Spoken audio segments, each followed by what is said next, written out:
hari igihe asanga yavuze ibintu bitari ngombwa. Niyo mpamvu umuhanga yaravuze ngo nuba wishimye cyane ukaba wishimye yagize ibyishimo wanezerewe ujya wirinda kugira ikintu uvuga kuko ushobora guha umuntu nk'isezerano gisezerano uhaye umuntu muri icyo gihe wishimye ntabwo uzarisohoza akavuga ati nguhaye inka bene uzareba inka nyinshi zitatashye kenshi izo nka zagiye zitangwa mu munezero umuntu akaba yishimye akishimye akumva nta kindi kintu yakora ndetse kumuha inka cyangwa akamuha ibiki ariko iyo umuntu asubiye mu buzima akongera agatekereza asanga yavuze ibintu bitari byo ni ukuvuga ubundi umuhanga yaravuze ngo mu gihe wishimye ujye wirinda kugira ikintu uvuga jya uceceka no mu gihe urakaye wirinde kugira ikintu uvuga umuntu rwakererwa ibintu byinshi cyane mu gikoni hari nk'ibintu bigendanye n'ibirungo dodo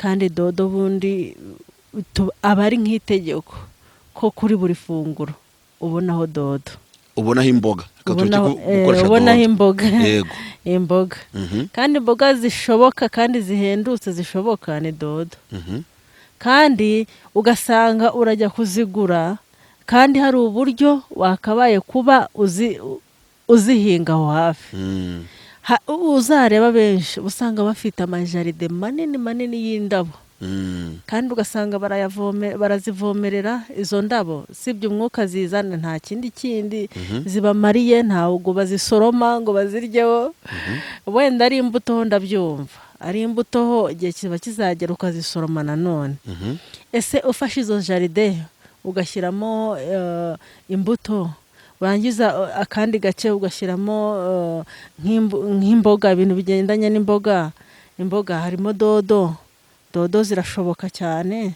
None se iyo jaride wenda mbere yuko usubiza ikibazo ngiye kukubaza kamanzi nshyiraga komantere ikibazo cyanjye wenda ubu nagitekerezaho kirabaza ngo kuzi ibibanza abantu baturamo ko ari bitoya ayo majaride uvuga bayabona gute se bakwiyaranje gute kandi ibibanza ari bitoya uraza kukinsubiza utaragisubiza kamanzi mbwira abantu ikintu ntarakibagirwa abantu bigisha abana ngo ubwoko bw'amajaride jaride potager jaride fruitier ugasanga bari bigisha ubwoko bw'ubusitani ngo bugomba kuba buri mu rugo umwana agataka kubaza ngo ubusitani bw'imbuto bwacu n'ubuhe Kigali ko abantu bayizi 15 kuri 20 watera igiti cyavoka umuzi waza usanga mu nzu hagati umuzi w'umwembe wawusanga mu nzu ibyo bintu mbere yo kwigisha abana bajye banavuga ko hari abantu bikunda naho bidakunda sibyo ngaho nsubiza icyo nari nkubajije kigendanye no kuvuga ngo ubusitani kari butoya bakwiyaranja bate kuri zamboga ukuntu ushobora kwiyaranja ushobora gufata ibase yamenetse pana nshyashya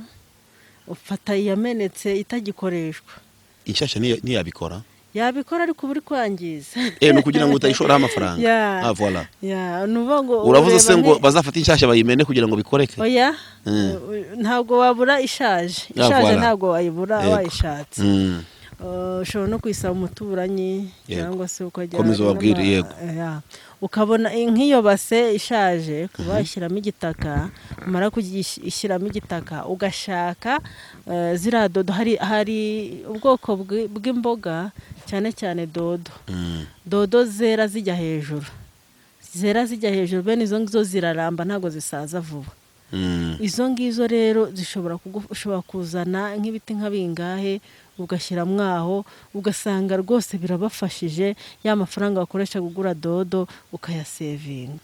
Reka dusuhuze abadukurikiye ariko mbere yuko mbasuhuza mbanze ngusuhuze nk'ibisanzwe yego urabizi ko ari wowe njya mperaho urakoze n'ubundi ni isaha yawe TV ngewe nitwa Emmanuel ntabwo ari Emi n'ubundi ariko bamwe babishatse bagiye muri ya mvugo yabo ngo Emmanuel uciriritse ngaba yitwa Manodi neno minsi banza namaze kumanudika se namaze kumanudika sembizi namaze kumanudika ngaho bibwire nawe nanjye nitwa Edisa ntibisanzwe ariko ngo bifite akantu bari mama Edisa simbizi ibyo ngibyo iyo teori sinzi aho yavuye hari abantu babazi ko bateye imbere ariko bakaba barateye inyuma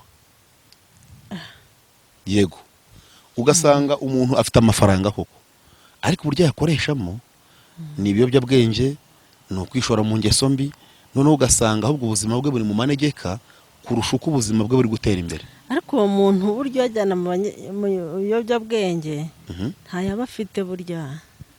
Ntabwo aricyo bivuze. Niko bivuze. Ntabwo aricyo bivuze. Ubundi umuntu ufite amafaranga menshi ntabwo yajya kuyangiza ajya mu biyobyabwenge. Niba ubyibuka neza se umusore witwa sinkunda kuvuga amazina y'abantu, ariko hari umusore wari ufite shop y'imideri, inzu y'imideri, yaramenyekanye cyane, yitwa Motions. Uriya musore bumvise ko bamupimye basanga afite ibiyobyabwenge muri we. None se nuko amafaranga ari make? Hoya. Hari abantu babyiyahuza. Ahangaha hari abantu babijyamo wenda bitewe agira ngo ashakemo ibyishimo. Yego.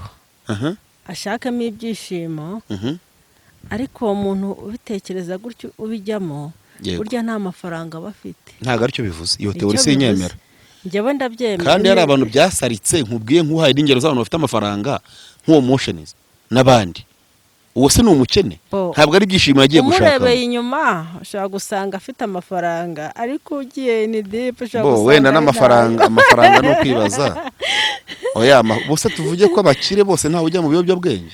Nta muntu ubundi wateye. Ubu twashyiraho teori twayihumugisha. Nta muntu wateye imbere ubundi wakabaye kuba ajya mu. Urabihinduye rero, urabihinduye uvuze iterambere.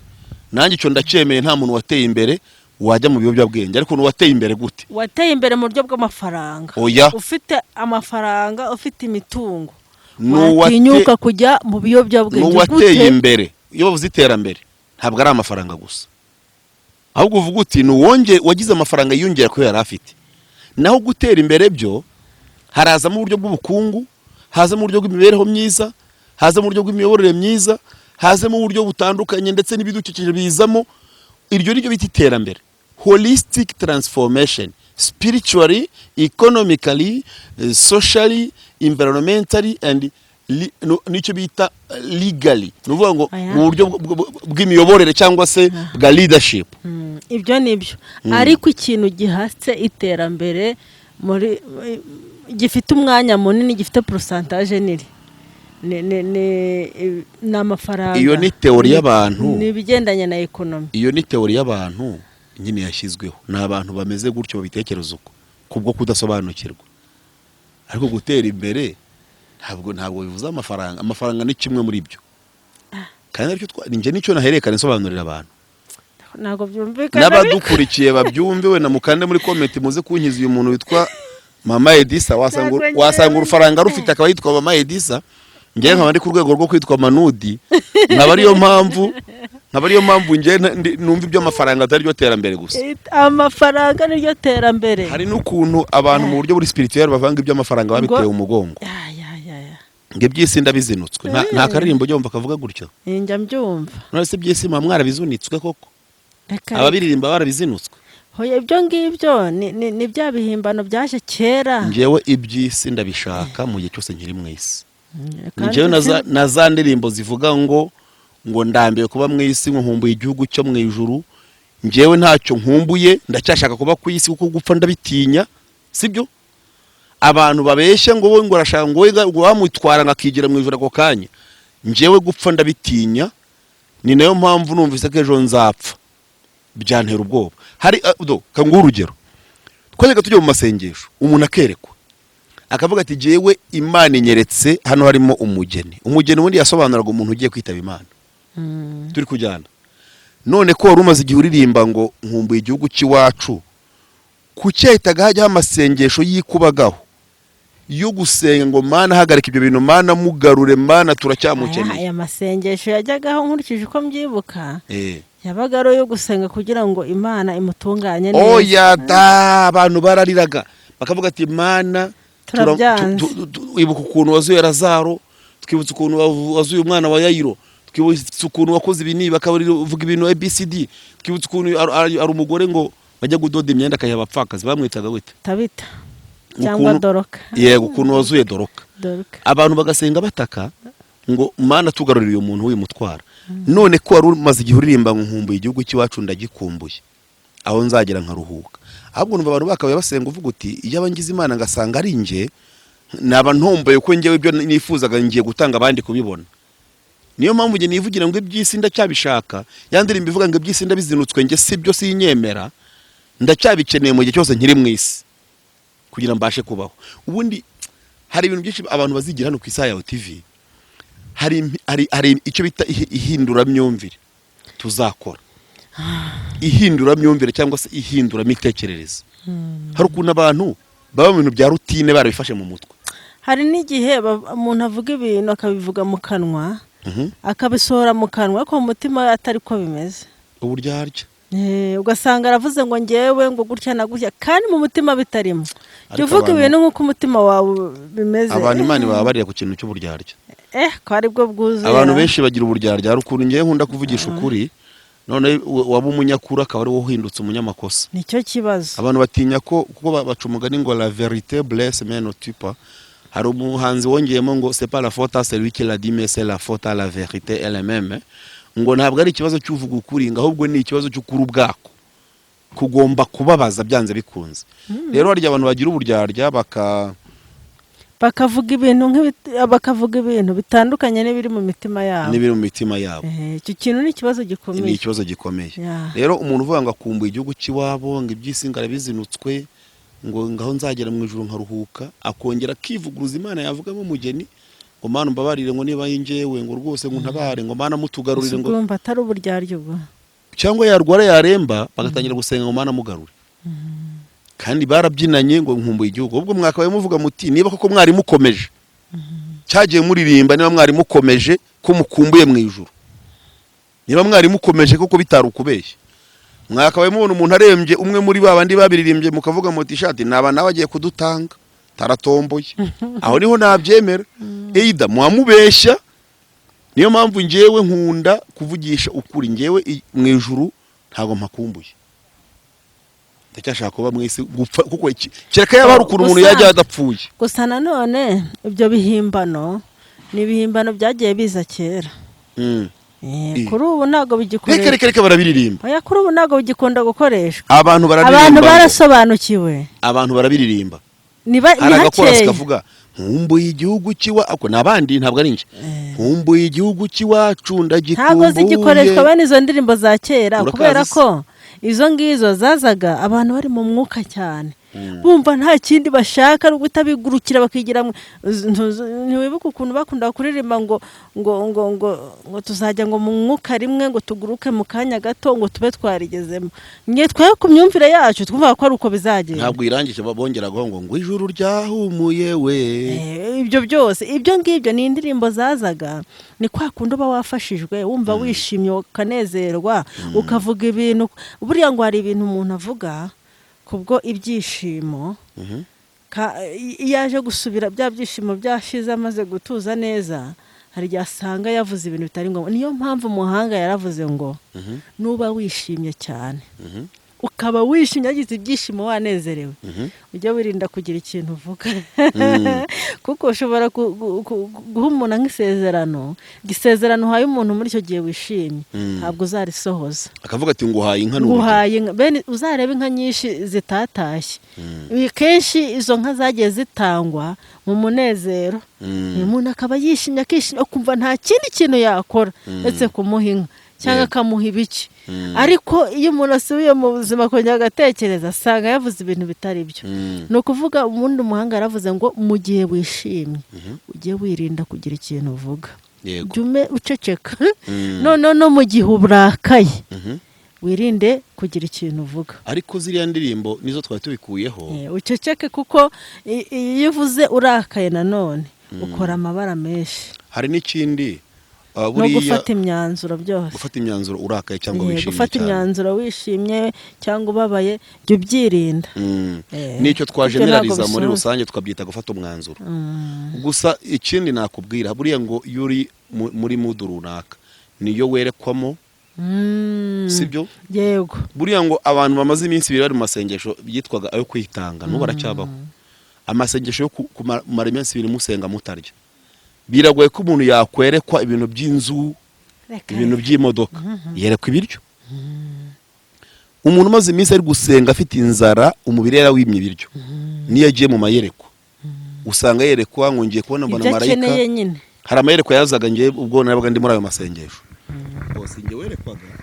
Ariko hari abandi berekwaga bakabitubwira ngo ngiye kubona mbona marayika araje azanye imikati ngo aradistributinga ngo agenda agabanya abantu ngo ngiye kubona ngo banaga igihande kimwe ngo mbona aragitarutse akimara kuvuga ngo baragitarutse ubwoba bwinshi ukajya kumva ngo abantu bose bari kwimyoza ngo mana we ukibaza ukuntu aba bantu barabatarutse koko noneho mugahita mwongera ati mwongere mwihene neza ariko ni uburyo bw'umwuka buri ibintu by'umwuka ngo bimenywa n'abanyamwuka uretse ko hari n'igihe nyine twagenderaga mu kigare rimwe na rimwe kandi ukaba utemerewe kubikontradire ntabwo wemerewe kubivuguruza nubivuguruza bango ngo uri kurwanya umugambi w'Imana umwuka w'Imana ngo uri umufilisitiya utarakebwe ayiwe data we kurumva bikomeye ibintu ni bibi ntabwo biba byoroshye Imana yo ni nziza n'urukundo byo kunenga bijya binengwa yego n'ibyiza nyine bijya bivugwa Imana yo ni urukundo tugarutse kuri ka kantu twavuga ko iterambere hari ibintu wari wavuze sibyo by'inama washaka guha abagore ku kintu kigendanye n'utuntu yajya akora kugira ngo abone ibintu atabishoyeho amafaranga by'ibanze ijambo ni iryawe ni ukuvuga ngo hari nk'ibintu mu rugo hakenerwa ibintu byinshi cyane mu gikoni hari nk'ibintu bigendanye n'ibirungo dodo kandi dodo bundi aba ari nk'itegeko ko kuri buri funguro ubonaho dodo ubonaho imboga ubonaho imboga imboga kandi imboga zishoboka kandi zihendutse zishoboka ni dodo kandi ugasanga urajya kuzigura kandi hari uburyo wakabaye kuba uzihinga aho hafi uzareba benshi usanga bafite amajaride manini y'indabo kandi ugasanga barazivomerera izo ndabo sibyo umwuka zizana nta kindi zibamariye ntabwo bazisoroma ngo baziryeho wenda ari imbuto ndabyumva ari imbuto igihe kiba kizagera ukazisoroma nanone ese ufashe izo jaride ugashyiramo imbuto urangiza akandi gace ugashyiramo nk'imboga ibintu bigendanye n'imboga harimo dodo zirashoboka cyane none se iyo jaride wenda mbere y'uko usubiza ikibazo ngiye kukubaza kamanzi nshyira agakomantere ikibazo cyanjye wenda ubu nagitekerezaho kirabaza ngo kuzi ibibanza abantu baturamo ko ari bitoya ayo majaride uvuga bayabona gute se bakwiyaranje gute kandi ibibanza ari bitoya uraza kukinsubiza utaragisubiza akamanzi mbwira abantu ikintu ntarakibagirwa abantu bigisha abana ngo ubwoko bw'amajaride jaride potager jaride fruitier ugasanga bari bigisha ubwoko bw'ubusitani ngo bugomba kuba buri mu rugo umwana agataka kubaza ngo ubusitani bw'imbuto bwacu n'ubuhe Kigali ko abantu bayizi 15 kuri 20 watera igiti cyavoka umuzi wazawusanga mu nzu hagati umuzi w'umwembe wawusanga mu nzu ibyo bintu mbere yo kwigisha abana bajye banavuga ko hari abantu bikunda naho bidakunda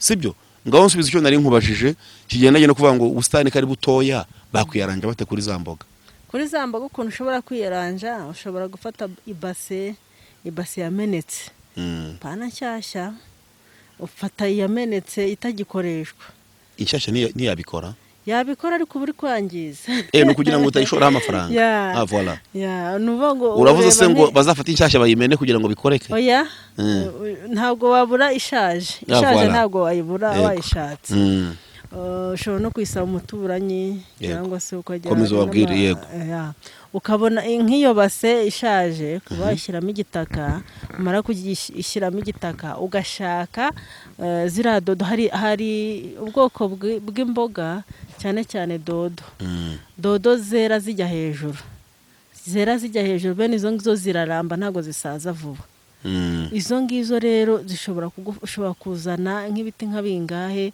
ugashyira mwaho ugasanga rwose birabafashije ya mafaranga bakoresha kugura dodo ukayasevinga noneho hari za poivro naho ushobora gufata umufu ugashyiramo igitaka ukazishyira ukazihingamo izo zigera igihe zigasaza ukongera ugatera izindi gutyo ibyo nibyo nibazaga wa mugani ko usanga bafite ubusitani burimo indabo ubundi amazi avomerera indabo ntiyavomerera imboga ubundi se ururabo rutararabya rutarazaho indabyo ngo ururabye si icyatsi nk'ibindi si nk'uko wavuga uti niba hahinze ururabo rutarazaho indabyo ngo rurabe kereka niba hahinze indabo ngo ajya zigurisha abenshi usanga bazihingira kugira ngo ajye azireba gusa arebe ubwiza bwabo, ajya azireba gusa. n'ubundi puwavuro irabije nayo yaba ifite indabo nziza zo kureba cyane. Uzi ukuntu bene utwo duhingwa tuba dufite ifoto na nziza, n'ubundi indabo yajya zireba. Tunazifotorejemo bene izo mboga uzifotorejemo bafite ifoto nziza. Yego, ibaze wagiye muri karoti ukazifotorezaho, ugiye muri puwavuro zimeze neza, zazi n'iz'umutuku n'iz'icyatsi cyangwa z'umuhondo, ukuntu bafite bisa neza. Ni ibintu byinshi byaranga iterambere. Kanda kuri comment kugira ngo utubwire ikindi twazaganiraho, ariko tubafitiye impuguro nyinshi mu kiganiro Jijuka. Kanda subscribe, like and share. All right. Your time. Isaha yawe.